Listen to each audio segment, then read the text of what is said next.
আসলে আমার কাছে প্রায় 30 থেকে 36টা প্রজাতির আঙ্গুর ছিল। সে জাতগুলো আমরা বাছাই করে আমরা এখন যে জাতগুলো রাখছি এগুলা উচ্চ ফলনশীল, মিষ্টি এবং হলো বাণিজ্যিকভাবে চাষাবাদ যোগ্য। আর যেসব জাতগুলো আছে ওই জাতগুলো দেখা যায় যে ধরন কম, ধরতেছে কম, এরকম কিছু জাত আছে যেগুলো আমরা রাখি নাই।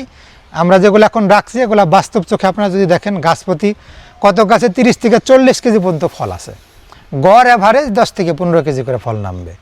সেক্ষেত্রে আপনার পরামর্শ কি, কোন জাতের আঙ্গুর করলে আসলে আমরা তো এটা করছি পলিনেট হাউসের মধ্যে ভিতরে, বাহিরেও চাষাবাদ করতেছি, আমরাও করতেছি, অনেকেই করতেছে। তবে বাহিরে চাষাবাদ যোগ্য জাত হলো বাইকনুর। এটা হলো তুলনামূলক রোগ বালাইটা কম।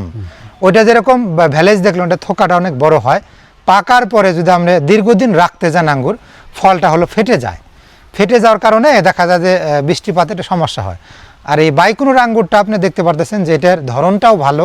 আমি যদি একটু এই দিকে ক্যামেরা ক্লোজ করে দেখাইতে বলি, মানে পাতার চাইতে ফল বেশি, মানে প্রত্যেকটা গিটে গিটে গিটে গিটে গিটে ফল। হ্যাঁ, এই জাতটা আবার রোগ বালাই সহনশীল, রোগ পোকামাকড় সহনশীল এবং 12 মাস প্রায় এটা ফল দিয়ে থাকে।